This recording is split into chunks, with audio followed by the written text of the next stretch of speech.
Hey everyone, it's the late show, although not as late as I thought it was going to be. We're on a little earlier. Good to see you. Hey, Bees are live. I hate mornings and Sean. Glad you're awake. I've just been sitting here doing some research. I was trying to chase up the Zoe Penrod investigation, but there hasn't been an update in Zoe's case in, I don't know, probably since I last did a video on it. I think I might have been the last person who talked about it. It really is awful, and I where is she? She's been missing since New Year's Eve. She left her home suffering from postpartum psychosis, and, she was last seen wearing a bathrobe, and still still nothing. I don't see anything that has an update on,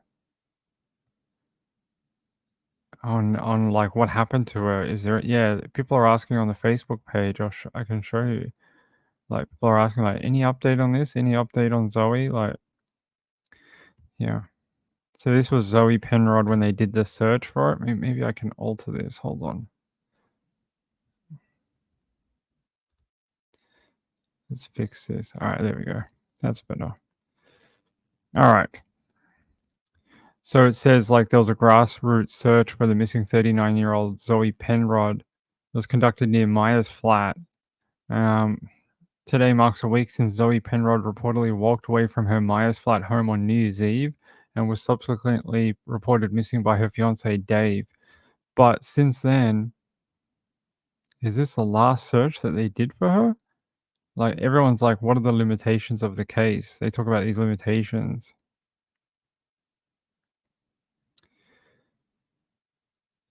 Yeah, so just like, see a lot of people asking, is there any updates on this case? Is KMUD News, is there any updates 7 weeks ago?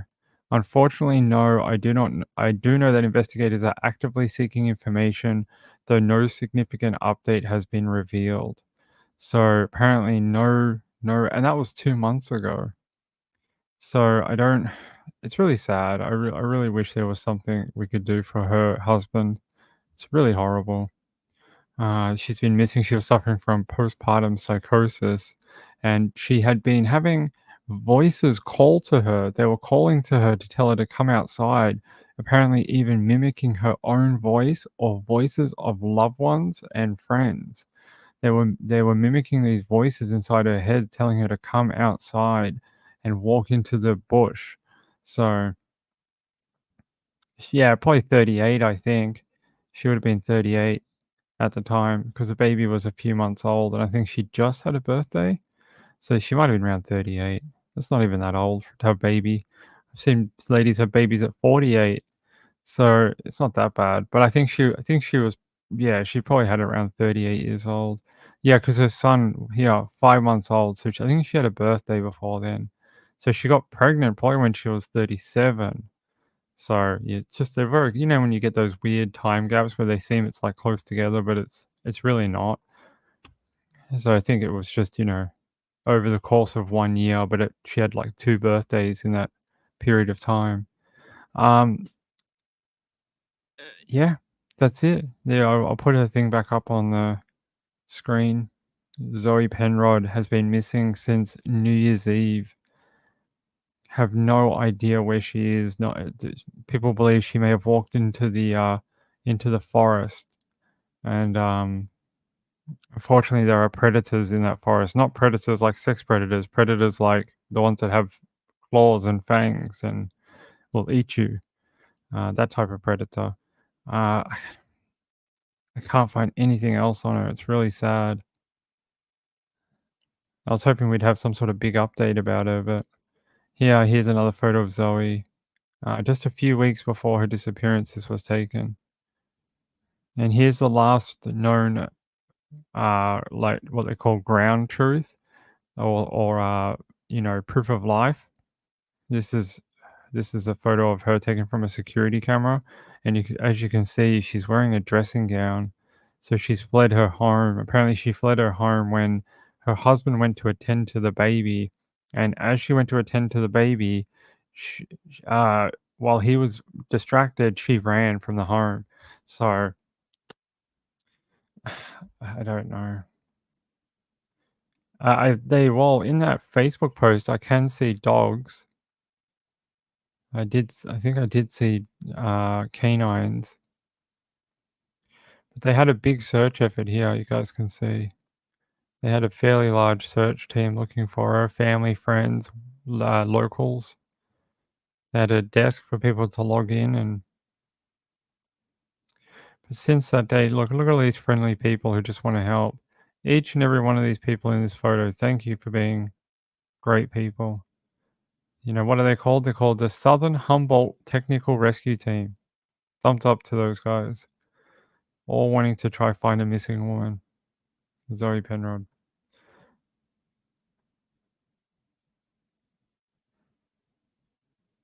Like intrusive thoughts is what they call that. I don't know.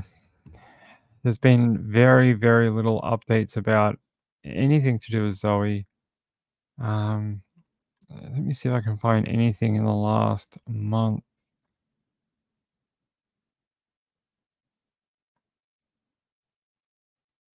I don't see anything.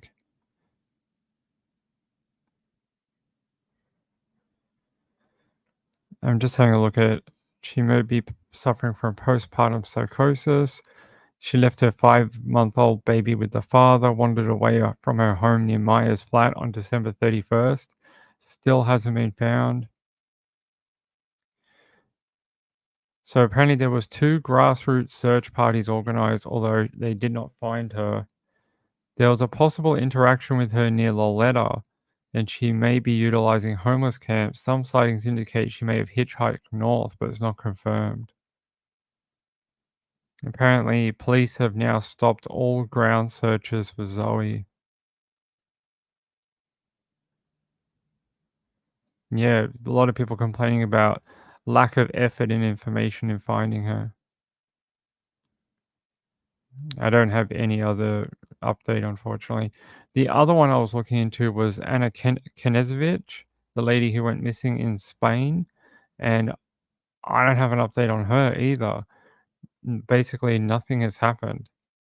I don't know what's happening in Spain, but here I can show you. Ah, all these bloody newspapers that want money every time you try and log in. Let me see. So if you remember, and Anna Maria Knezovic, the American woman missing in Spain, like there was some weird stuff, like a dude on a motorbike came and spray painted her security cameras outside her condominium in Spain, in Madrid. And then there was some story about biological matter found in her apartment, but that was never confirmed. FBI says nothing was found. Spanish police said they did find it, and there's not a lot about her either. So no update on Anna. But you know, the big story there was that her ex-husband fled to his home of Serbia after she went missing and has refused to undertake a polygraph, refused to come back to Spain and help look for his ex-wife. And I mean, hey, it's an ex-wife, I get it, but she's missing, you're not. So that's as simple as it is. I know you're divorced, but you must still care about each other even a little bit. You must care that people are pointing the finger at you. So that's it. I don't have anything on either of those two, unfortunately. If I do, and if I get something new, I will bring it to you for sure. But I check every couple of days about either of them. And I'm always looking at more information. But it doesn't seem like anything is happening with either of them. And I was looking up, we looked at a story yesterday. Marietta SWAT standoff, 2 dead after man wanted for stolen weapons barricades self. That ended up being a murder S word, and it ended up very poorly. Uh, the police ended up breaking into the property and they found two dead people in one of the back rooms. One of them was the girlfriend of the suspect, and she was killed by the suspect. And we were trying to find out whether they knew if she was inside the property or not. And I still haven't been able to find out if they knew if she was located in the property during the standoff. And I haven't been able to confirm that. Um, I also yesterday I sent off a request to the Glebe Coroner's Court to get more information about that coroner's inquest about the woman who was stabbed in Parramatta in 2015 that we talked about on the weekend. I've sent off a request for more information about her, uh, what happened to her inquest, why hasn't it progressed, that type of thing. So there we go. Working on a few different cases, trying to get stuff, more information for you guys. But this one popped up. Kentucky man admits to faking his own death to avoid paying over 100K in child support. Jesse Kipp, 39, admitted to creating a fake death certificate for himself using stolen credentials from a doctor, according to a plea filed late last month. A Kentucky man admitted to faking his own death to avoid paying over $100,000 in outstanding child support to his ex wife, according to a plea agreement filed in federal court late last month. Jesse Kipp, 39, pleaded guilty to one count of aggravated identity theft and one count of computer fraud in the U.S. District Court for the Eastern District of Kentucky on March 29. According to the plea agreement, he accessed the Hawaii Death Registry system in January 2023 using the details of a doctor living in another state and created a case for own death, and then assigned himself as the medical certifier for the case and certified that case. What the hell? Which resulted in him being listed as deceased in many government databases. Clever guy, but like, how do you even get into that system? The defendant also infiltrated other state death registry systems using credentials he stole from other real people. The defendant faked his own death in part in order to avoid his outstanding child support obligations to his ex wife. Here's a photo of him. Oh my god, he has the crazy eyes. Look. He has those, we always talk about they have the crazy eyes. He has the crazy eyes for sure. Little Miss Sharon says, just watching the news and a man is facing court. Yeah, we spoke about Hannah Maguire on the first show. If you didn't see that, you can watch it on the replay. We did actually talk about Hannah. The defendant also, yeah, we read that. It says, in addition, Jesse admitted to hacking into private business, governmental, and corporate networks with information he stole from others and attempted to sell the access to the networks to buyers online. His attorney, Thomas Maselli, did not immediately respond for comment. Jesse's crimes resulted in more than $195,000 in estimated damages, including more than $79,000 in losses to governmental and corporate networks, and more than $116,000 in losses suffered by his ex wife. He has agreed to pay restitution to all parties he wronged, according to the plea agreement. So it's going to cost him 5 or 6 times as much as the original, you know, the original child support would have cost. His original child support was about 100,000, and it's going to be a lot more now. Now that he has to pay restitution to everyone. Let's see if we can find a video about him. WBLT. It sounds like a sandwich. I'll get a WBLT, thanks. Yeah. Pulaski County, a man admitted to faking his death to avoid paying child support. 39-year-old Jesse Kipp pled guilty to computer fraud and aggravated identity theft. In 2023, he used a computer to access the Hawaii Death Registry system, where he created a fake death certificate for himself. His plea document says that he did this to avoid paying child support fees.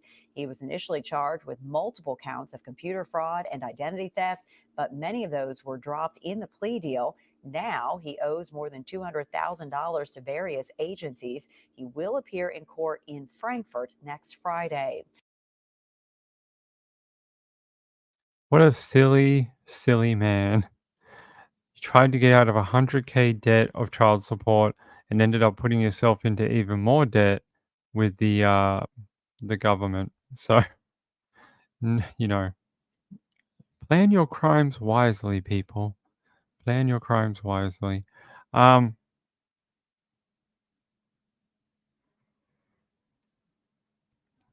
oh, that wasn't the story I wanted to show you. Hold on. I was trying to show you a story about Hannah Maguire.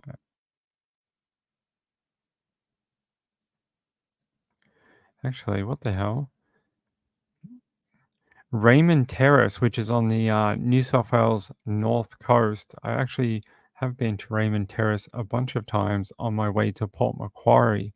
Axe wielding homeowner is allegedly killed by neighbor with a scooter over noise complaint. How do you kill someone with a scooter? It says a man has been arrested after another man died after he was allegedly assaulted with a Razor scooter in the New South Wales Hunter region. Emergency services were called to an address in Cambridge Avenue and Raymond Terrace about 2 a.m. on Tuesday, following reports of an altercation between two men. One man, 38, had suffered serious head injuries and died at the scene. Detectives have established Strike Force Lenahan to investigate the circumstances surrounding his death. Okay. A 29-year-old man has been arrested and is assisting police with their inquiries. He said both men were allegedly armed during the altercation. The 38-year-old allegedly had an axe, and the 29-year-old had a Razor scooter. No charges have been laid yet. So at 2 a.m. in the morning, they both went out into the street, one armed with an axe and the other one armed with a Razor scooter. And then they were like, 3, 2, 1, fight. And then they were like, Mortal Kombat. Mortal Kombat with an axe and a Razor scooter. How do you get killed with a Razor scooter? What do you use it like a pair of nunchucks and swing it around swing it around your head? You're like chor, chor, chor, and just like throw it at them like a pair of like Asian military weapon. That is very odd. How do you kill someone with a Razor scooter? I don't mean to laugh. It's very serious. Someone died. Let's see. Do you know what a Razor scooter is? It's this. This is a Razor scooter. We had them in the late 90s. These were big. I had one when I was a teenager, and they were like the coolest thing you could ever have. Nowadays, they sell them for like $50 at Target. Um, so he was killed with this, a Razor scooter. I don't know how that happens, but Sean said we had a lady hit and killed in a shopping center. That's true, Flower Child. That's true. Sharon says, I bet the axe would have won. Yeah, I would have taken the axe, but apparently Razor scooter, very dangerous. Very dangerous. Kids are going to be carrying them everywhere now. The kids love carrying knives at the moment. Now they hear about this, they're all going to have Razor scooters, all of them. And police are going to have to stop people. And then they're going to be like, are you carrying a Razor scooter? You know you're not allowed to carry a Razor scooter if you're under 16. You're going to have to give us your Razor scooter. It says Superintendent Humphrey said both men were known to each other, but only casually. Yes, I often know people casually who I kill. They live nearby, but as far as I'm aware, at this stage, they weren't well known to each other. And what were they doing Mortal Kombat in the street with each other? And it says early police investigations indicate the 38-year-old was allegedly involved in an altercation or melee, and the 29-year-old emerged from his home and objected to the noise. Both were known to police, he confirmed. Well, that's not a surprise. Um, Detective Humphrey urged anyone with information on dashcam vision to contact police or contact Crime Stoppers. Resident Cassie Lee described the area as quiet. She said, I woke up to the sound of somebody kicking a door in. So I thought I better check that out because it could be a neighbor. I came out to check what was going on and saw a gentleman on the floor, and then police arrived. Yes, police arrived. Um, let's see if I can find a statement from Detective Superintendent Wayne Humphreys. Let's go to ABC. Let's see if ABC has it.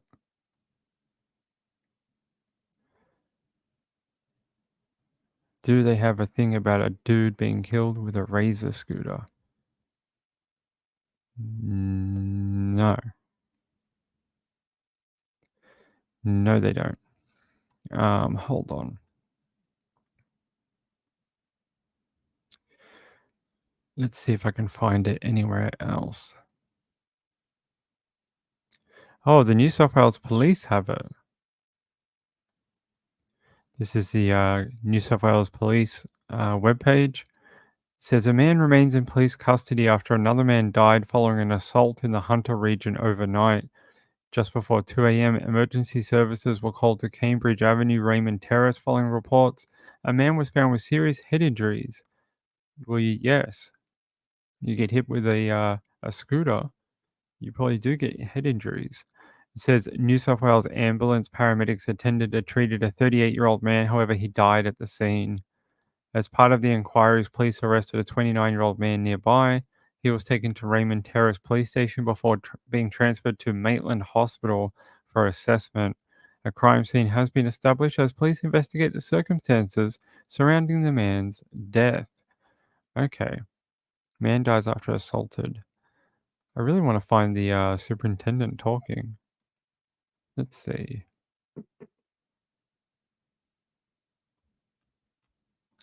They're not going to show it to us. That's very annoying.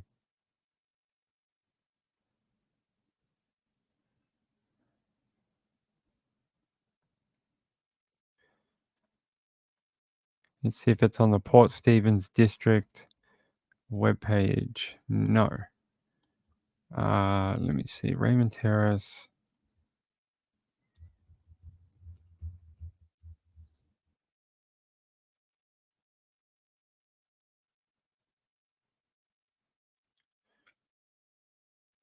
No, that's interesting that they didn't do an update. They have a Facebook page, but the last thing they talked about was riding a motorcycle is good fun if you have the hang of it. Make sure your skills are up to, they want people on motorbikes to slow down. No. Yeah, he must have really got him. It's very sad because he just went out there to complain about the noise. So that is very awful. All right, let me get you an update about. They had an update about the woman killed in Ballarat. Let's see if I can get you that.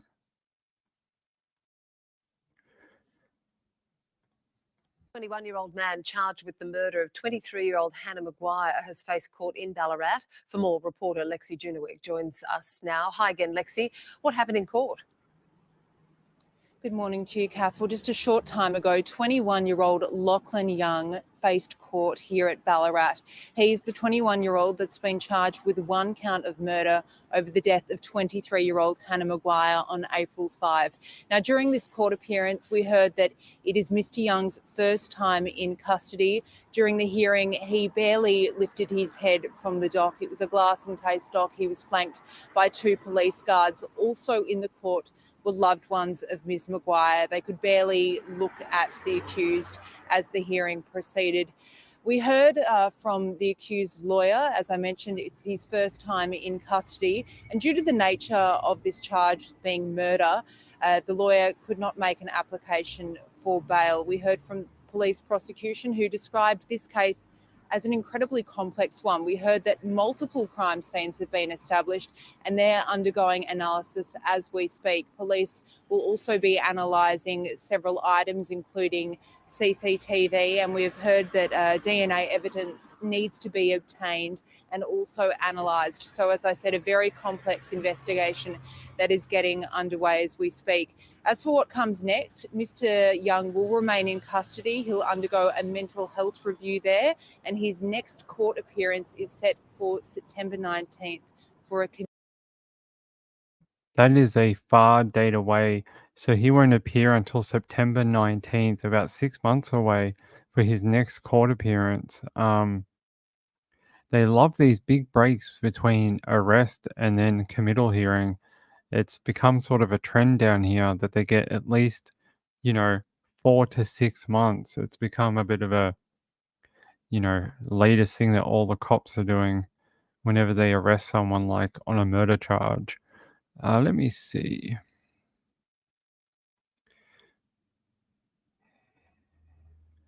Yeah, this is a family speaking out. I don't know. My name is Dr. Susan. I'm going to make a very short statement on behalf of the family. As you can imagine, this is a very devastating time for the family, for Hannah's loved ones, and for our community as a whole. The family have been assisting the police, however, I cannot comment on the status of the matter. I would ask that everyone is mindful of the family during this period of time, that you respect their privacy and you give them time to mourn the loss of Hannah. That's all. A very short statement from the family. Sean says, "When is Reeby's banner getting unveiled?"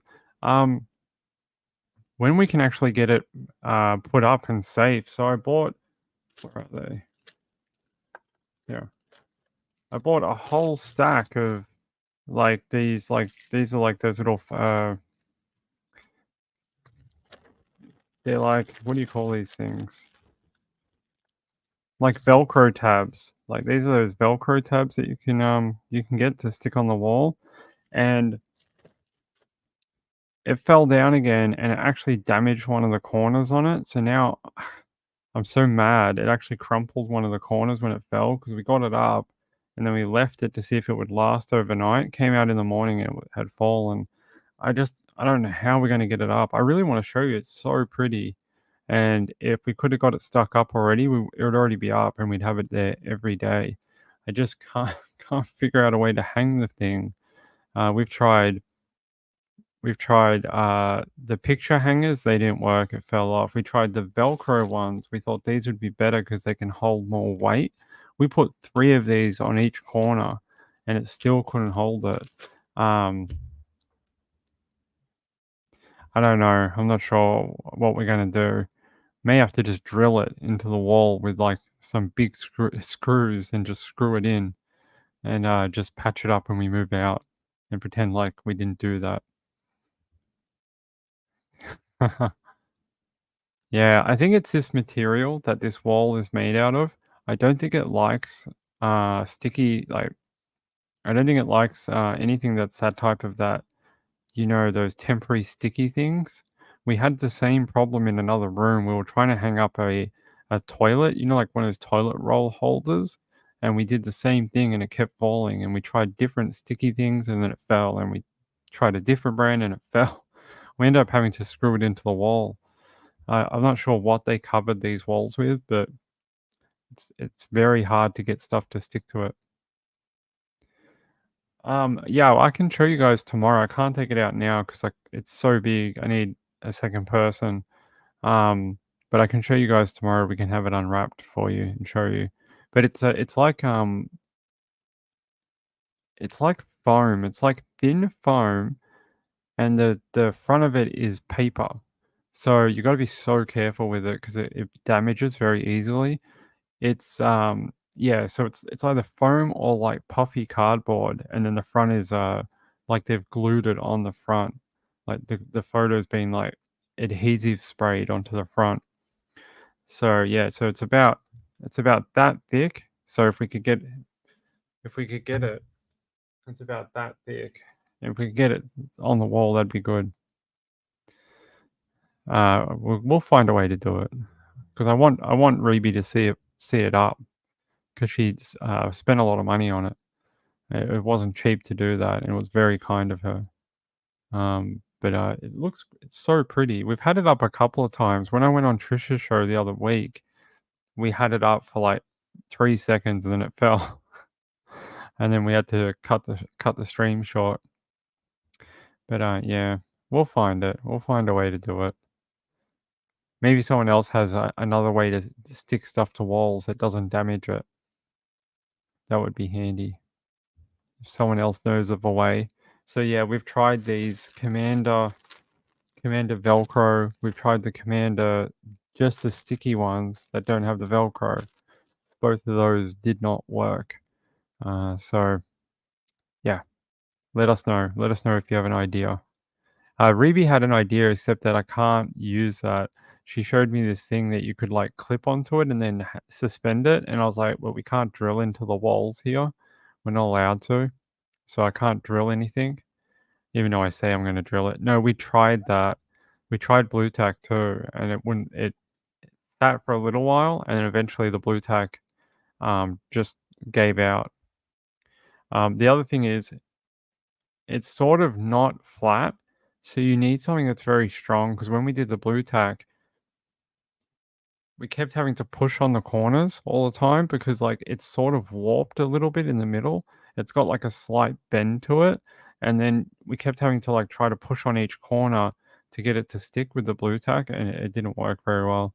With the Velcro tabs, it did work better. We didn't have to do that because they're strong enough to keep it flat. But yeah, what are the measurements? I don't know. Like probably like like 1.5 meters by probably 1.5 meters by 1.5 meters or something like that. It's pretty big. It's huge. Like it's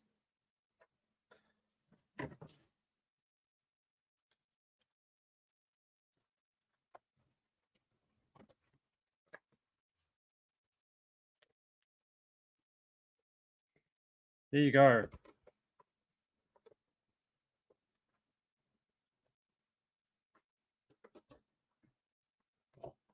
See?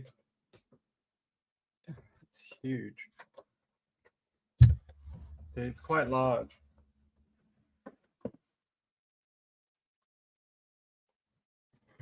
It's quite big.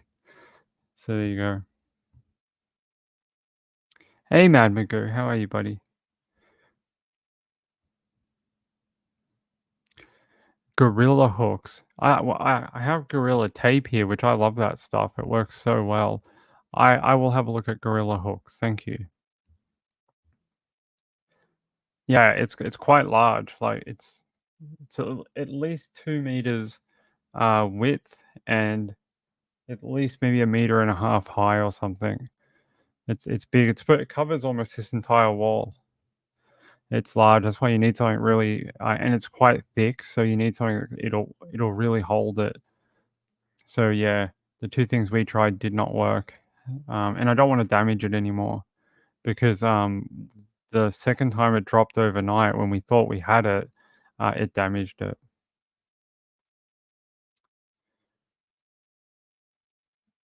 Maybe that's a good idea. I hate mornings. Maybe reinforce the back of it with like plywood or something. Maybe.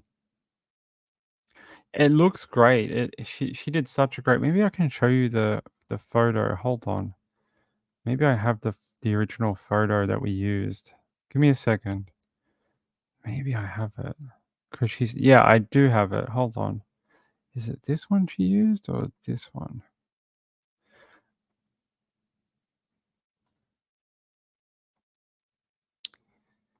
I think she ended up using the gray. Hold on. I'll upload it.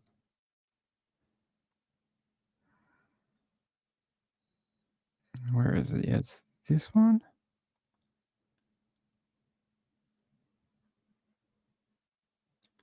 Come on, upload.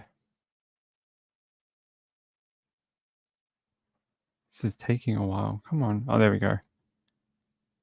So that's what the poster looks like, and it covers that entire wall.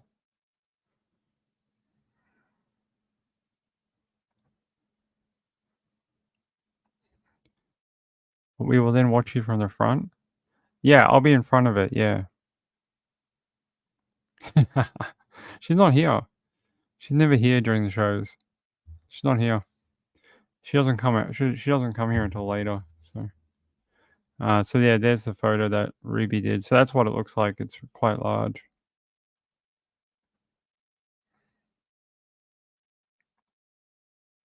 Put it on a sturdy table against the wall. Maybe that might work.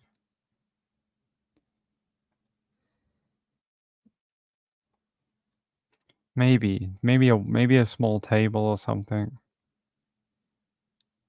So yeah, I'm really paranoid about damaging it now because it crumpled one of the corners when it fell. So that's why it's not not hung up because I don't like it. I don't want to damage it because it is really nice and it costs Ruby quite a lot of money. So I don't want to tell you how much because that's her business, but it was more than I would have ever thought it would cost.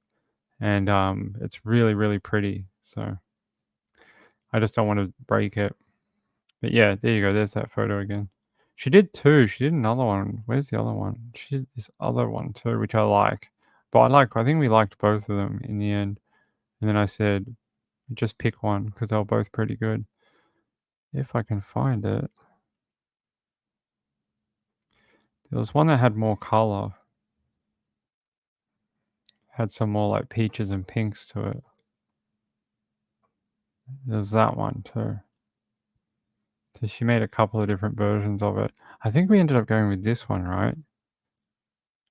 There was two. So yeah, there you go. All right. Should we do more true crime instead of talking about this? But yeah, so Sean, it's on its way. We also do have a PO box now. We're just doing some test mail with it to make sure that we actually get the mail because we had a package sent there and it became lost. So we don't know why. So we're just making sure that mail gets there, and then we'll post it on the about page. So there'll be a PO box for everyone. If you want to send something, you don't have to. All right. There's our other story. Let me get into my bookmarks, ladies and gentlemen. No, that's not it.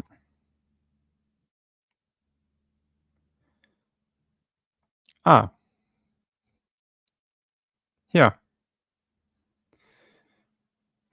I thought you guys might find this interesting. Whatever turns you on, pervert is arrested for having sex with a drinking water tap in Japanese park. A pervert has been arrested for having sex with a drinking water tap in a Japanese park.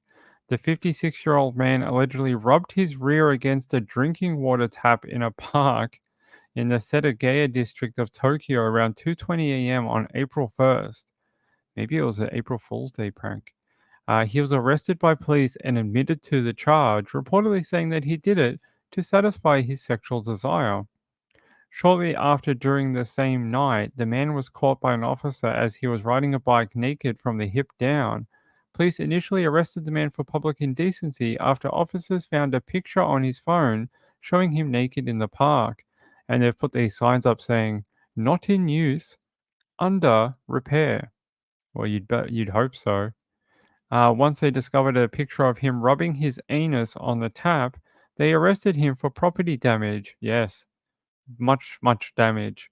The man reportedly took the pictures after looking around the park with binoculars to make sure no one was nearby to catch him in the act. The park was cordoned off. The park cordoned off the water tap and plans to replace it. Ugh, you'd hope so. The man is not the first to get sexual desire out of having sex with objects. His name is Akash Majumdar from Mumbai, India, shares a bed and has a physical bond with balloons. The 28-year-old identifies as objectum sexual, which means he is sexually attracted to lifeless things. He has bond with his balloons, began as a friendship, but has since blossomed into something deeper and more affectionate. He said, I like their presence and their warmth, and share intimate feelings with my balloons and vice versa.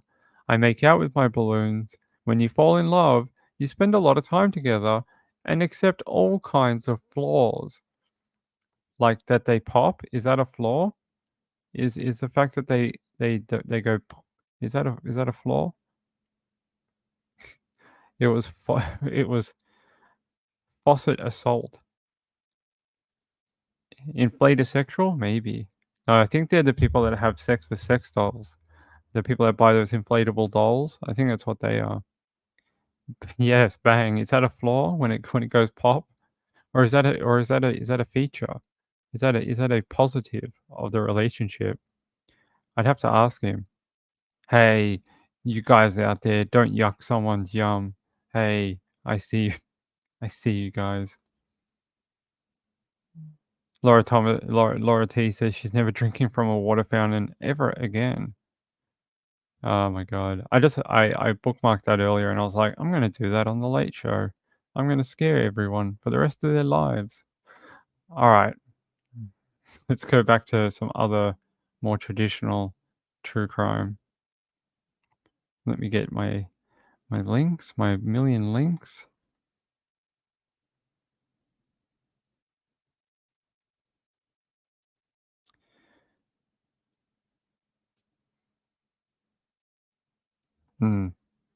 This one was a while ago. I don't know why we didn't end up covering it, but I thought maybe we'll do it tonight. Oh, Sheriff Grady Judd refers to suspect as 22 years old, but it's confirmed that the man is 21 years old. Oh, it says a 21-year-old pre-med student attending U of F, University of Florida, is now behind bars for stabbing his mother to death at her frost-proof home, according to Polk County Sheriff's Office. Officials said on Saturday, just after 2 p.m., Emmanuel Espinoza drove to his mother's home and fatally stabbed his mum in the front doorway. She ran from her son with a family member on the phone. The son stabbed her until she fell and died. Emmanuel eventually called 911 and confessed that he wanted to kill his mum for several years because she got on his nerves and rated her an 8 out of 10 when asked about his relationship with her. The mother, identified as Elvia Espinoza, 47, was a second-grade teacher at Ben Hill Griffin Elementary School in Frostproof.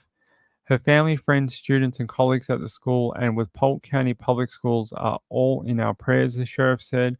Emmanuel was booked into jail and charged with first-degree murder. He drives to his mother's house just to kill her. That is very odd. Let's listen to Grady Judd. Was 46 years of age, and she lived in the forest in a very nice house. What are you talking about, Grady Judd? Who lives in a forest? We're talking about a 21... What? It says, in the video, Sheriff Grady Judd refers to the suspect as 22 years old. It sounds like he said he was 48 and lives in a forest. Hold on, let's see. South of Frostproof. Her son was a University of Florida pre-med student in Gainesville. His name was Emmanuel Espinoza. He was 22 years of age.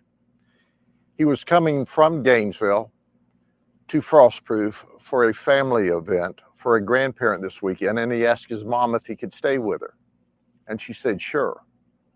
He arrived about 2 o'clock driving this vehicle. He knocked on the front door, and when mom opened the door, he began to stab her, and he stabbed her many times. She ran from him. She was talking to a family member on the phone, and in addition to that, he stabbed her until she fell down and died. We talked to him, and he confessed. He said, you know, I have wanted to kill my mother for many, many years because she got on my nerves. Then we asked him, what's your relationship with your mother? And he said about an 8 out of 10, that he really loved her. But she irritated him, and he made up his mind today on his way from Gainesville that he would murder her. And that's exactly what he did. As soon as he murdered her, he dialed 911 and immediately confessed to the 911 operators. We have him in custody right now. He is cooperating with us. This is a horrible event. Mom is a second grade teacher at Ben Hill Griffin Elementary in Frostproof, Florida, and is well loved by the community. It's a very sad day with an inexplicable, vicious murder. Like, I love Grady Judd as much as the next person, except for the locals. I found out locals really aren't fans of his, but he has fans in the wider true crime community because of his demeanor and the way he talks about cases, right?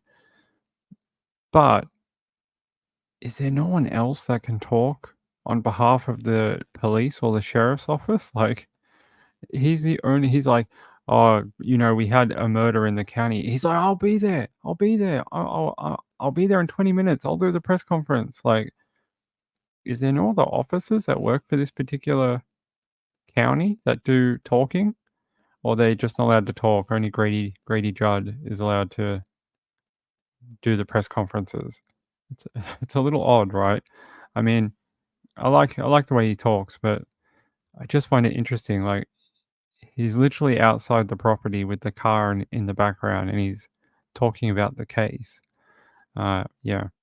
Let me look it up. Emmanuel Espinoza. Let me look if we can see any updates for this young man. Okay, I got a photo of him. If it'll load, come on.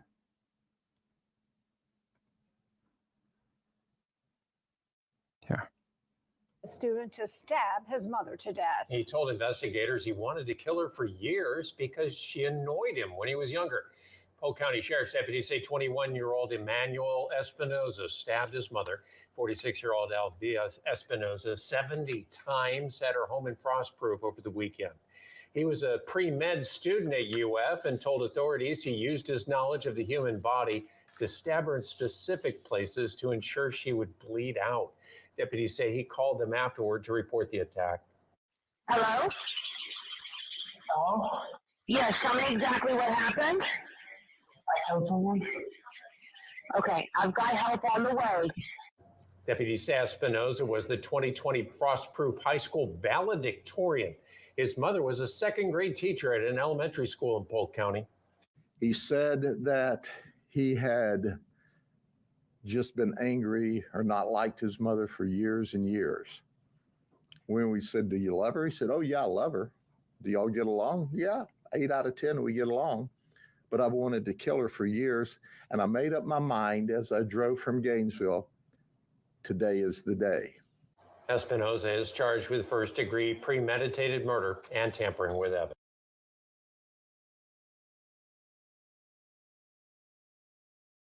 Did anyone notice that Grady Judd was in the background again, doing another press conference? He must be very busy doing a lot of press conferences. This is Polk County, right? Polk County. Come on, Polk County. Where are you? Polk County. Where is your YouTube? Polk Sheriff. That's right. That's what it's called. Polk Sheriff.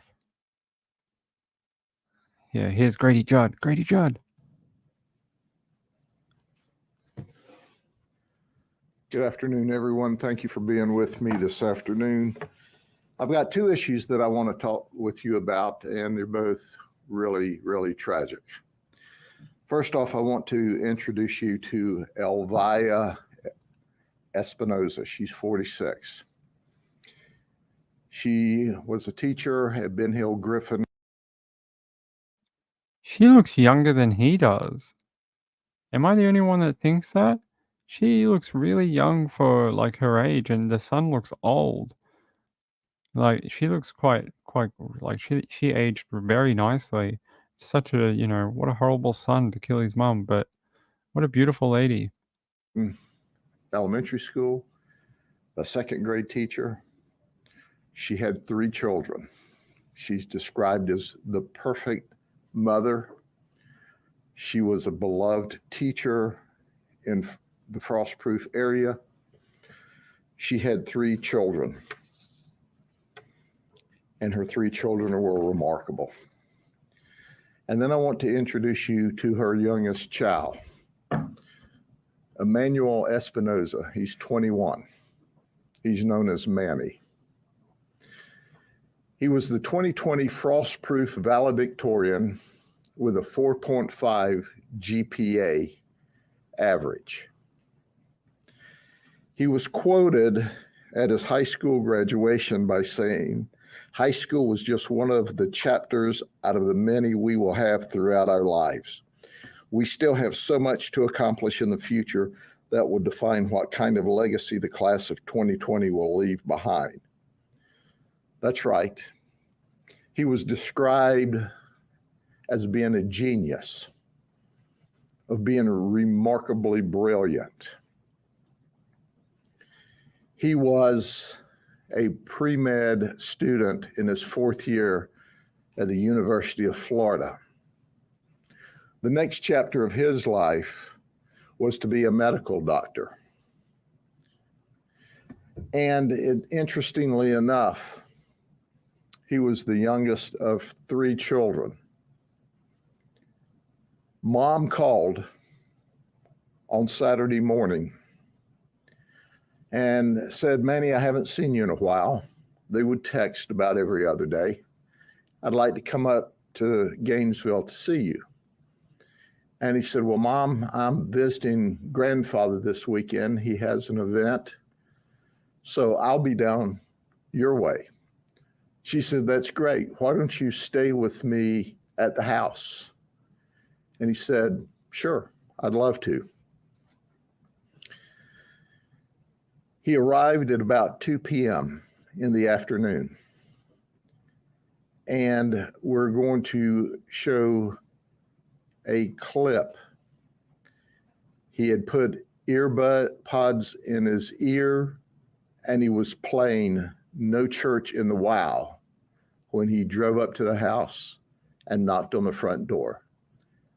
But before we go further, listen to this. This is the music he was listening to.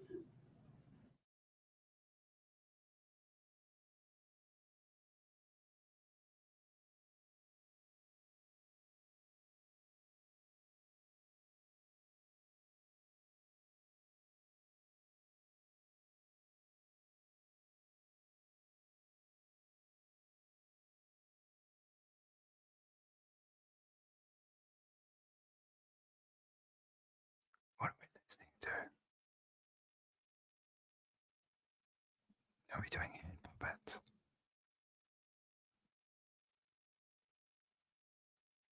I don't know what we're doing. That was the music in his ear when he walked up to the front door. That was amazing music. He said that he had just been angry or not liked his mother for years and years. When we said, "Do you love her?" He said, "Oh yeah, I love her." "Do y'all get along?" "Yeah, 8 out of 10 we get along. But I've wanted to kill her for years, and I made up my mind as I drove from Gainesville, today is the day." And he then showed up at the front door. Now we got a video clip of a Ring camera, and you can see the knife as he approaches the front door.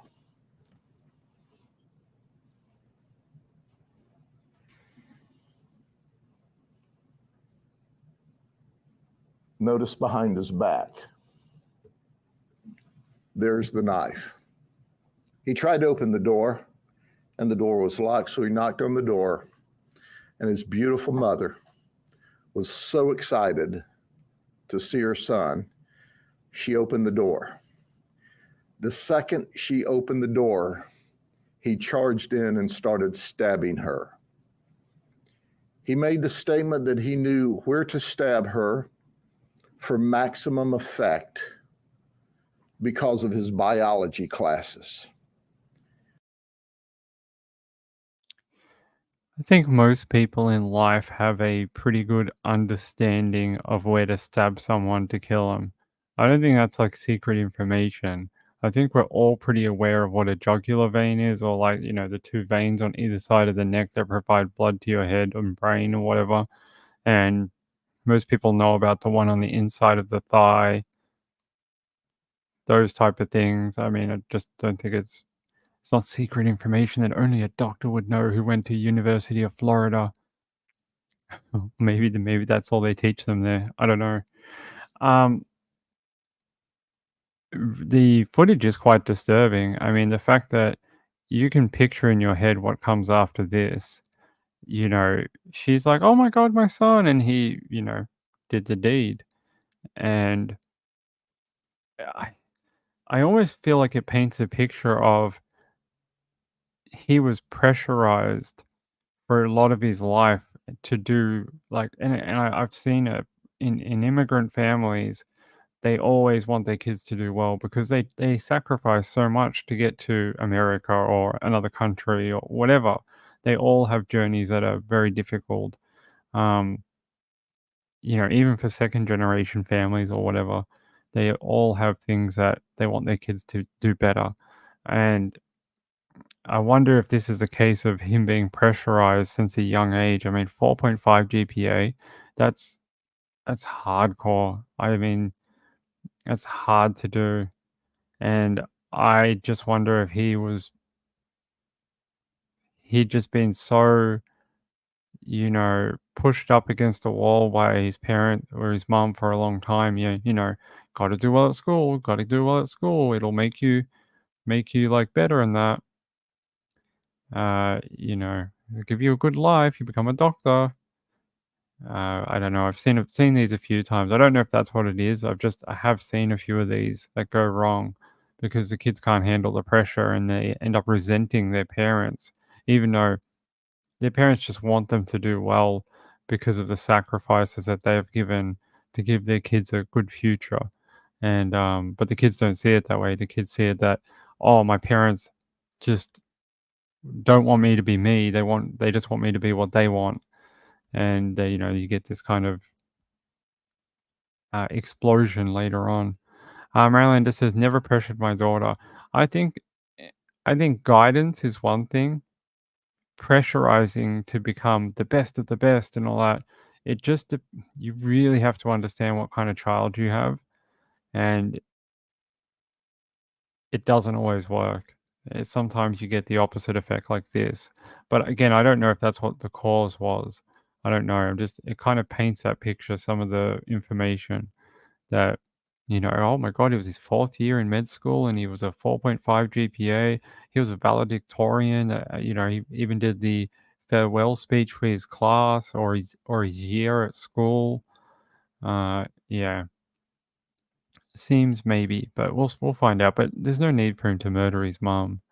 I mean, that's awful. What a lovely lady who I'm guessing sacrificed a crap load to make sure that he had everything he needed.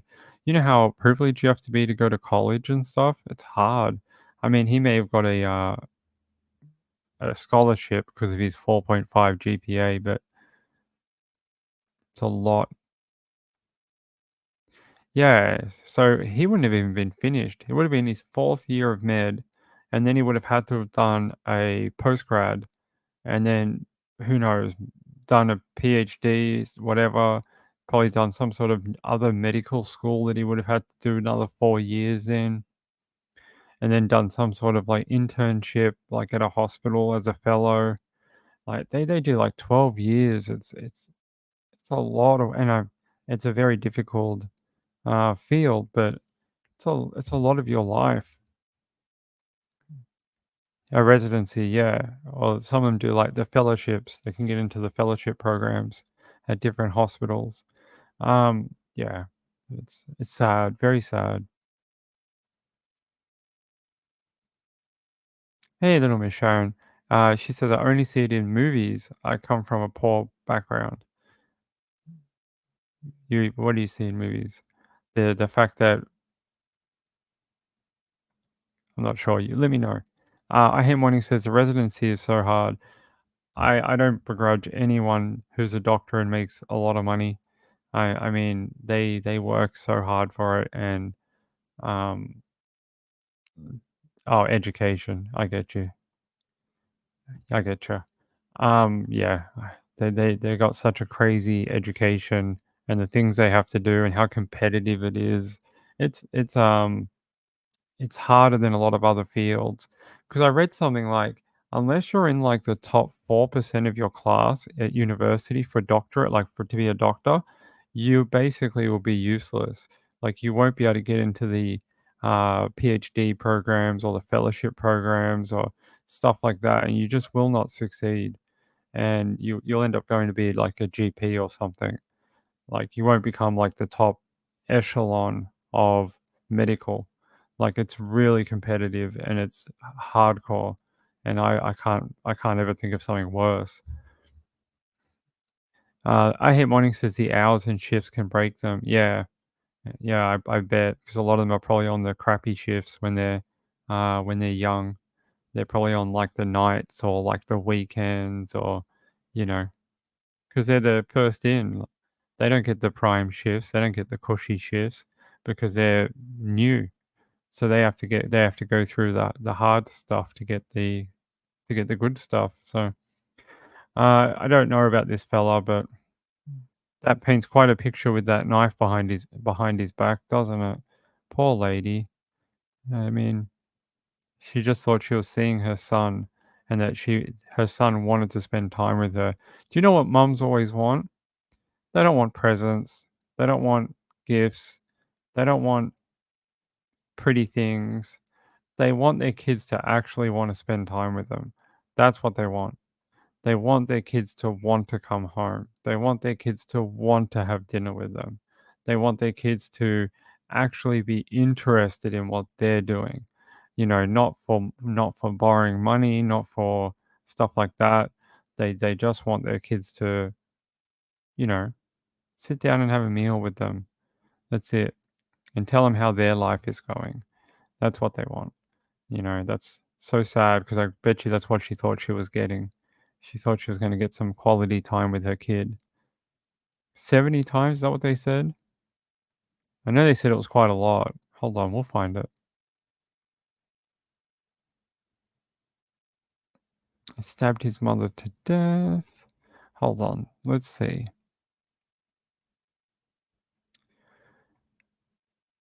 Yeah, 70 times. One of the most bizarre murders. UF pre-med student stabs mother 70 times for annoying him. That's what it says. Let's see if Grady tells us. You, one of the person that passed away. And this is not something we normally do, but it's important to understand. This crash occurred, this triple fatality, at just before 10 p.m. on Saturday night. Hannah Weiser, 22, was driving a vehicle, and she was westbound. That's a completely different case. That's not the same one. What is this one? On Highway 60. One of the witnesses to this crash said about a mile before the crash, he had to slow down because the car she was driving was traveling in excess of 100 miles an hour. You guys know this one? Grady. With a G, not a B. Not Brady. Not Brady like the football player. Grady with a G. Like Grey Stains. You know Grey Stains? You know Grey Stains with a G. Alright, hold on. What's this one? A crash. Polk County.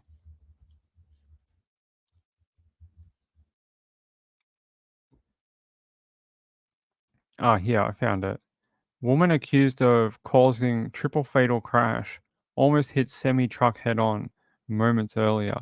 This is it. There we go. There's that girl we just saw in there. A trip to the beach and a day at Busch Gardens ended up changing two families forever, leaving a 3-year-old without her mother and another toddler without her grandparents or without grandparents. According to Polk County Sheriff Grady Judd, a witness told detectives that Hannah Weiser, 22, of Winter Haven, was traveling more than 100 miles per hour before she slammed head on into a pickup truck with a toddler and his grandparents returning home from a trip to Busch Gardens. Less than a mile from this scene where she died in a head-on collision that she created, we have a witness who said he literally had to slam on the brakes and take an evasive maneuver so she could get out of the way from hitting a semi head-on.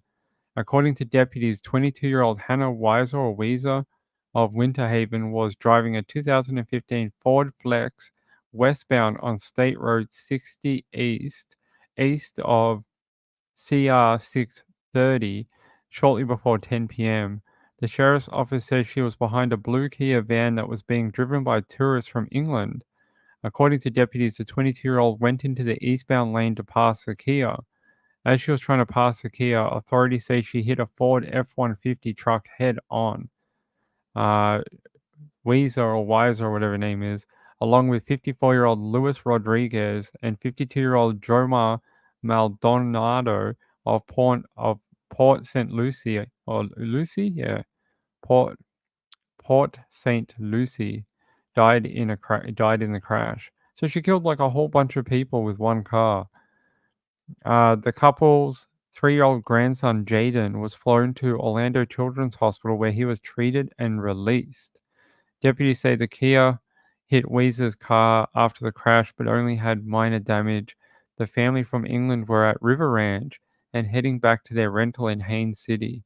According to Sheriff Judd, Weezer had been driving recklessly and was probably speeding around 100 miles an hour when the crash occurred. Here's a photo of what was left. Oh my God. It just looks like the scene of a movie. Like, can you even tell which ones are vehicles and which ones are scrap metal? Oh my Lord. There is not much left. Just mangled stuff. That might be that's the F-150 there. The hell is this thing? I don't even know what that is. Something. And there's an SUV or something there. But that's the F-150. That must be her car. Jeez, not much left. He noted that all the drivers and passengers involved were wearing seatbelts, and the 3-year-old was properly strapped into his car seat in the back seat of the truck. Well, that probably saved his life. It says Judd said Weezer was returning from the beach when the crash took place, and her family did not know why she'd been traveling so fast. Hannah left behind a 3-year-old child that now has to grow up without a mum, all because of her recklessness and speed. We don't know about drugs or alcohol yet. That will be part of the medical examination later. However, we did find a beer can that was in her lap that was impaled in her leg. We don't know if that was an old beer can that was just in the car or a current beer can. Jeez, impaled in her leg. Judd stressed the crash did not have to happen. He says it breaks our heart for Hannah's family and for the innocent family as well, because none of them deserved to die that night. But that's what happens when you get behind the wheel of a car and do stupid things at high rates of speed for whatever reason. He said bad things can happen, and that's one example of that. Jeez, a beer can that impaled in her leg. That's the forces involved. Oh, you drive a black F-150? They're great cars. I love them. I could never buy one because everyone would laugh at you in Australia, but I love them. 100 miles per hour. No, they said 100 miles per hour over the speed limit. So I don't know how fast she was going, like 160? I have no idea. Is that what they said? 100 miles over the speed limit. Hold on.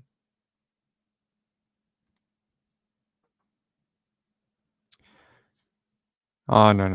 They're just saying was traveling more than 100 miles per hour before she slammed head on into a pickup truck with a toddler and grandparents. Oh my God. Very silly woman. Let's listen to the now we can listen to the Grady bit. The next event that I'm going to talk about is a vehicle crash. 3 people died needlessly on Highway 60 east of Lake Wells and west of the county line on a 2-lane highway. Today, I'm going to show you one of the person that passed away. And this is not something we normally do, but it's important to understand. This crash occurred, this triple fatality, at just before 10 p.m. on Saturday night. Hannah Weiser, 22, was driving a vehicle, and she was westbound on Highway 60. One of the witnesses to this crash said about a mile before the crash, he had to slow down because the car she was driving was traveling in excess of 100 miles an hour. And he had to slow down so that she could get before the crash. He had to slow down because the car she was driving was traveling in excess of 100 miles an hour. And he had to slow down so that she could get back in line from passing him before she hit a semi-truck head on. So less than a mile from this scene where she died in a head-on collision that she created,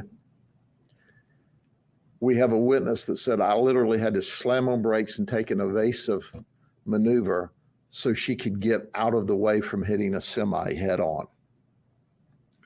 She continued westbound, and a mile later, while driving her black Ford Flex, she chose to pass another vehicle. As she was passing that vehicle, driving reckless, and we anticipate in about the same 100 miles an hour, she hit a Ford F-150 head on. When she hit that vehicle head on, she killed 2 wonderful people. The people she killed were Luis Rodriguez, who was 54, and Carmen Maldonado, who was 52. They had a 3-year-old child in the back seat, their grandchild. They were returning home from a day at Busch Gardens with their grandchild, minding their own business in their travel lane, doing what was right. She passed this vehicle, it's vehicle 3 in the crash, and hit this pickup truck head on, killing both grandparents and killing herself. The other folks who are from Great Britain were also involved in the crash. They couldn't get out of the way. They were all treated and released from the hospital. The 3-year-old was air flighted to Arnold Palmer and was subsequently released the next day with minor injuries. You know, you hear about those 2 grandparents in the car that she hit, and they both died.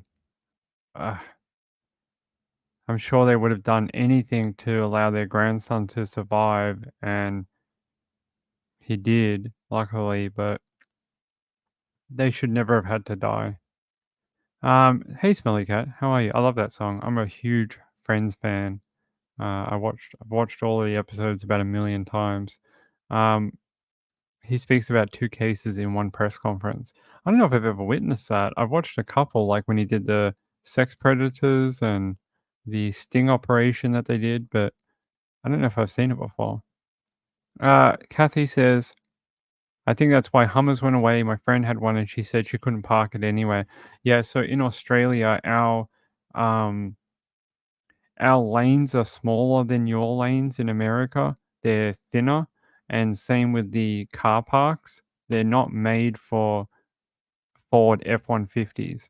So if you own a Ford F-150 in Australia, and you can buy them, you can buy the Dodge Eldorados and things as well, but you won't be able to park it.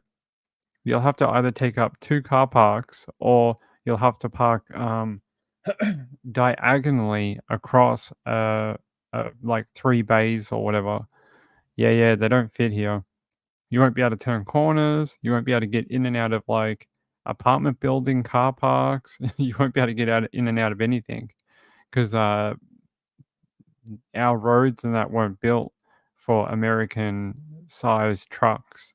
They were made for smaller, what we call a ute or utility, which are much smaller than your F-150s. Much smaller. Maryland says, oh yeah, you had your accident a couple of months ago. Only went 35 miles an hour into a passenger side of a Jeep Cherokee. Totaled my car, front end damage. Jeez. So someone wanted to know 100 miles per hour equal kilometers an hour. So it's 160 kilometers an hour. And she was doing over 100 miles per hour. So it could be more than that. It could be like 170. That is fast as hell. The maximum speed limit on an Australian road is 110 kilometers an hour. So she was going at least 50 to 60 kilometers an hour over the max speed limit on any road in Australia. So she was really flying. Yeah, so sad case. So many people died, including the actual person herself, which is she basically wiped herself out. It reminds me of that case from like 15 years ago of a girl, a female. She'd been drinking heavily and she drove and then crashed into a toll booth. Do you guys remember this one? Woman.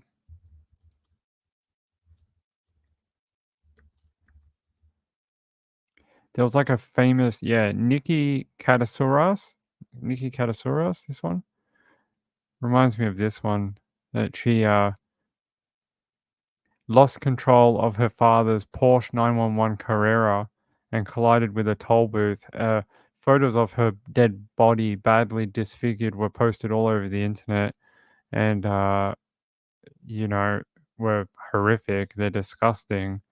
And basically showed her with like her head missing, like the top section of her skull cap was off, and yeah, just she'd totaled herself and killed a bunch of other people too.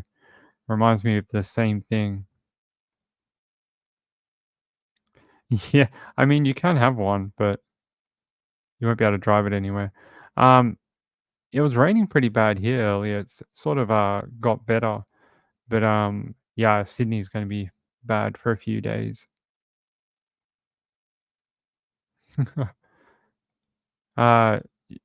Sharon says, I have a Trident Ute and struggle to park at shopping centers. I always park well away. I have to tow my horse float. Well, that makes sense because you have a use for it. You need the towing capacity to tow the horses. So,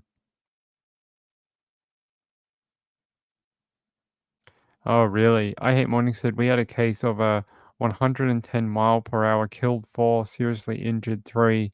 The perpetrator is sitting at home waiting for trial. Ah, I can't stand people who speed. I don't speed. I stay to the limit because I'm a nervous driver, and I just don't want to. I don't want to be someone who contributes to taking the life of someone else by my own action. I mean, if I kill myself, fine, but I don't want to take a family out or something like that. I would hate to do that, and I'm always paranoid, especially on highways or like where you go like 100 or 110. I'm always paranoid, especially at night, that someone's going to step out in front of the car. Oh, it's like my worst nightmare that someone will step out and I won't see him, and then I'll hit him. It's never, knock on wood, it's never happened. I don't ever want that to happen because that's a awful situation to be in.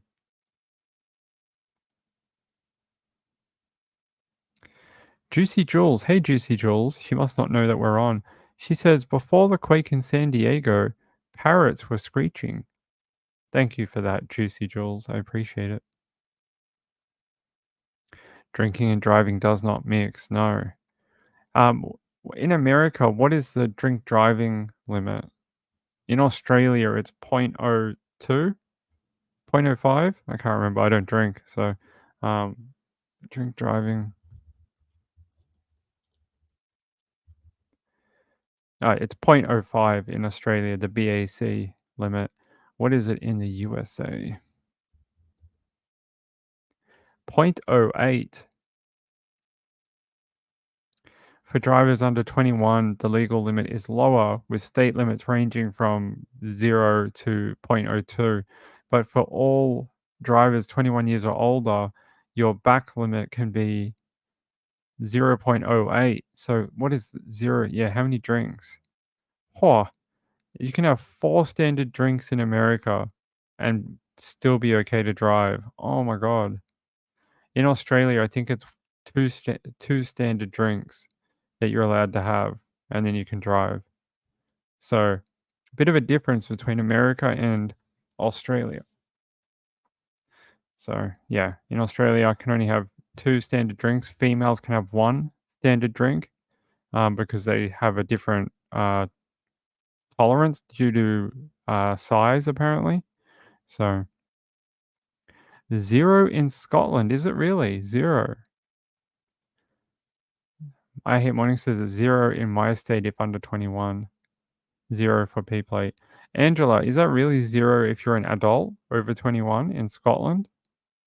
Let me see. Scotland back limit. The alcohol limit for drivers in Scotland has been stricter than the rest of the UK since 2014. In Scotland, the drink driving alcohol limit for drivers is 50 milligrams of alcohol per 100 milliliters of blood, 22 micrograms of alcohol per 100 milliliters of breath. What is the back limit though? Yeah, drink driving limit in Scotland.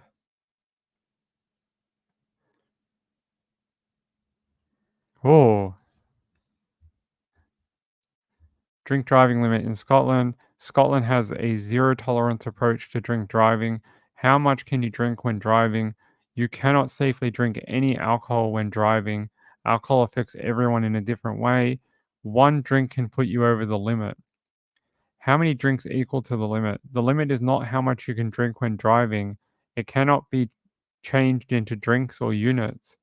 The limit is about how much alcohol is allowed in your body when driving. And they're saying this depends on your weight, age, sex, metabolism, the type of alcohol you drink, what you've eaten, medication, stress levels. Why the drink drive limit is not 0. Any alcohol impairs driving, but it would be unfair to have a 0 limit. There's more than one reason why drivers could have alcohol in their body other than from drinking.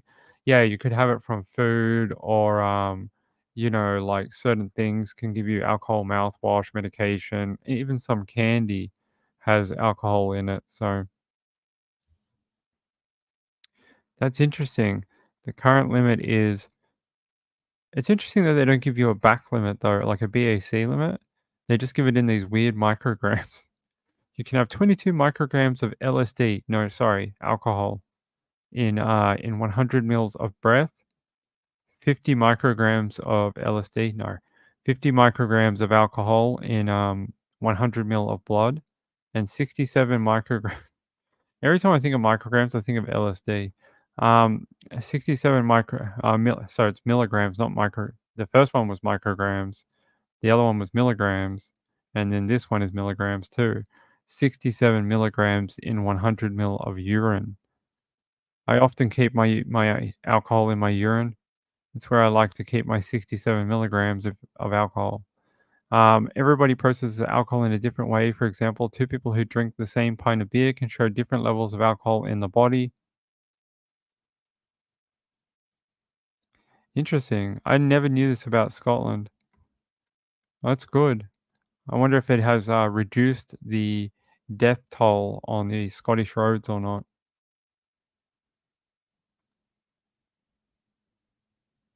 I think that's why it's not 0. That's what they were saying, Sean. They were saying that it's not 0 because there might be situations where you've had some small portion of alcohol. Jojo says it's 0 in all 50 states if you weigh less than 100 pounds. Most cops don't know that. Wow, I didn't know that. That's an interesting fact. Bizarre Life says 250 milligrams in bloodstream in New Zealand. People 20 and under, no drinking system. Yeah, but the New Zealand system for drink driving is so lenient. I watch that. Guys, do you guys get this show like New Zealand Cops? It's sort of like the American cop show or the Australian, highway patrol or whatever. And there's a New Zealand version of it. And they're so lenient. Like, I love New Zealand police. They're so nice. There was a guy that got caught with no license, right? And they're like, oh, bruv, that's fine. We'll get you, we can put you on reconnaissance, and then if you come to us and you show us that you got a license in the next 30 days, we'll just wipe your fine for you. And don't worry about it. It's all good. Just get a license. I'm like, what? The police in Australia, they would throw you on the floor and beat your head in, and they'd be like, here's $9 million fine. Come to court in 30 days and we'll throw you in jail for a month. And I'm like, the New Zealand police are so nice. Like, they just want to help people. I'm like, wow, it's a nice way of policing. They're the greatest police. They're really nice. Yeah. I just think it's interesting. They do this weird thing where, like I explained it just before. Oftentimes, if you have something that is out of date or whatever, they'll allow you to forego the fine if you do X, Y, and Z within 30 days. So, say you're a person who's only ever had a learner's permit, and they're like, well, you're 35, you can't drive on a learner's permit anymore. Like, you need to be having a P plates or whatever. They're like, well, driving with a passenger and this and that, that's like $800 in fines. And then they're like, well, if you get your Ps in 30 days, bring it to the police station and we'll just wipe out your fines for you. Like, it's a really interesting way of doing it compared to Australia, where they're like, hey, we'll just take your license, we'll take away your livelihood, you'll lose your wife, your children, you won't be able to provide an income or anything, and then you won't be able to pay the fines either. But that's just how we do things down here. But yeah, it's interesting. I like the New Zealand cops. Their fisheries work hard and prosecute many, like the water police for fishing.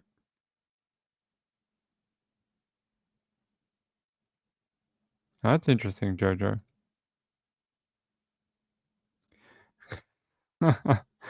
They do, Sharon. I know it's so. Although I don't know if you ever saw that episode. By the way, thanks to everyone. Police 10/7 is the New Zealand one, and the police Australian one is called 24/7, I think.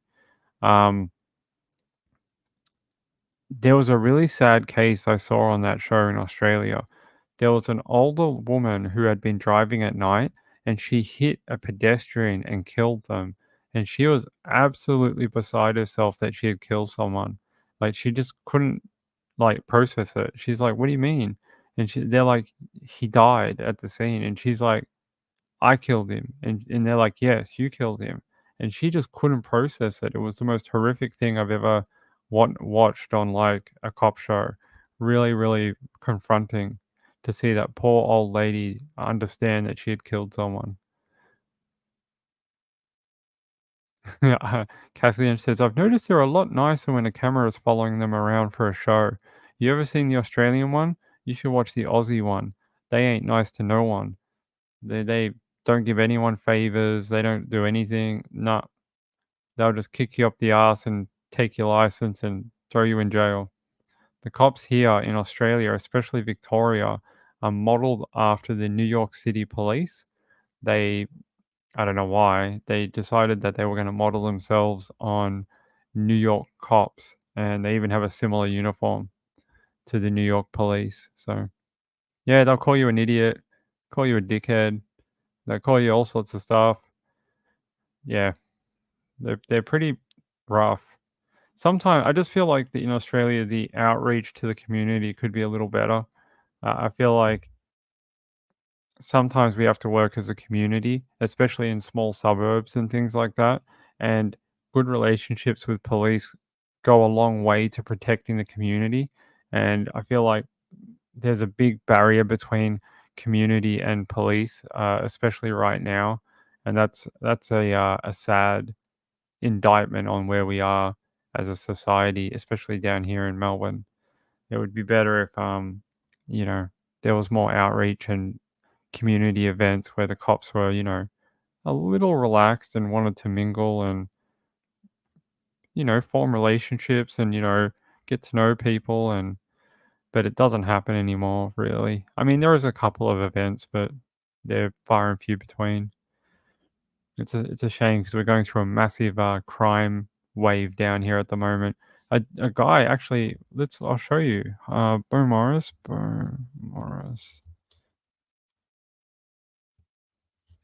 A guy was chasing kids that were stealing from him, and they turned around and beat the crap out of him, and he ended up going to hospital. This happened on Saturday night. It's just around the corner from where I am. It says Bo Morris man assaulted confronting teens allegedly trying to steal from his car in Melbourne. A 65-year-old man was The allegedly man's been left bleeding in the middle of the road in Melbourne's Bayside. A 65-year-old man has been injured intervening as teenagers allegedly tried to steal from his car in Melbourne's Bayside. 3 teenagers aged 15 and 2 aged 16 allegedly tried to take items from the vehicle parked in Reserve Road in Beaumaris about 9:30 p.m. on Friday. The man confronted the youths and as they fled, he followed them in his car. The victim caught up to them and got out of his car to argue with the group. It escalated, and the 65-year-old was allegedly repeatedly punched and kicked and left bleeding in the middle of the road. He was taken to the Alfred Hospital where he remains with severe facial injuries. All 3 of the teenagers were arrested and have since been released without charge. An investigation into the incident is ongoing. This is all part of a bigger thing that's going on down here. Residents are very scared. There is a massive spike in break and enters during the night. The kids want to get your car keys so they can take your car on a joyride. Back in the day, they used to just hotwire the car. Now they break into your place and steal all your keys, wallets, phones, threaten you with machetes, knives, and then take your cars and go on joyrides throughout the city. No charge. Nope. They won't charge. It's under investigation still, I guess. And yeah. Yeah, I know, but Bayside's really bad right now. I know it's affecting other states like in Sydney and Queensland and South Australia, but Melbourne's pretty bad at the moment. Yeah, there's like several break-ins every night. They take heaps of cars. The other day, there's a bay just down here, so that's why they call it Bayside, right? We all live around a bay in Melbourne. There's a road called Ocean Road or Beach. Sorry, not Ocean Road, Beach Road, and it's where all the cyclists do their the guys that cycle in like a pack of like 10 of them, and they do all that lycra cycling. They wear lycra and they cycle for like 100k back and forward. And there was kids that stole a car and then they went onto that road and then they started mowing down the cyclists and just were hitting them in the car at full speed. Yeah. Shouldn't do that, buddy. You get your car stolen. Chojo says, well, then nobody will investigate when they disappear either. Problem solved. Maybe. We'll see. All right, guys. I think we've got to wrap up. I've been on for ages. How long have we been on for? I don't even know. We've just been jabbering. I blame you guys. Hold on. Let me just... All right. I got to thank Sean. Sean has been our donator for the last 3 days. I appreciate that, Sean. It's very kind of you. We work hard, or I work hard to bring this channel to you every day. and I'm very thankful for the people who support this channel. We try to give you, what is it, 1 hour, like close to 3 hours a night of coverage of different cases, and try to bring you stuff that's different that maybe other channels aren't talking about. Because I don't want to bore you guys. I don't want you guys to be like, oh, this guy's talking about the same stuff that 4, 5, 6, 8, 10 other channels are doing the same thing. So I always want to give you different stuff. So appreciate it, Sean. We'll be back. We'll be back tomorrow, 9 p.m. Eastern again, and then we'll get going on a brand new day of stuff. I know the Daybell trial's back on Wednesday. That'll be an interesting day. I'm not doing any of the Daybell trial, but if you would like to see coverage from the Daybell trial, please head to Difficult Research and hang out with Kresha. She is a very, very sweet lady and deserves all your support. Her family's been through just the absolute ringer, and I hope we're getting close to the end of it for her. That would be really nice. But we'll be back tomorrow night. Hopefully we get some good updates in the 15 or more cases that we're sort of keeping a tab on. It'd be nice to have some resolution, especially with that UK one. The body found in the reserve, it would be nice if we had an identity of who that man is. Thank you, guys. I'm glad you enjoyed the show tonight. I hope it was something just a little different. And yeah, we'll be back tomorrow night. Hey, everyone, sleep well. Please get some rest. And we'll be back tomorrow night. Thanks to Moonlight View. I know she's still here. She dropped out a while ago. Thanks to Moonlight View for being our only moderator. And thanks to Reby for all her help. It's very kind of her. And we'll be back. Remember, if you've got a town that we haven't done yet and you haven't posted about it yet, leave it in the comment. We're looking for towns and country, or country and city, whatever you want to do. And we'll make a thumbnail just like tonight. We're in Oshawa, Canada tonight for Gambler. It's Gambler's hometown. We did that one for him, and hope he enjoyed it. But I'll be back tomorrow, okay? Peace out, everyone. I love you all. See you later.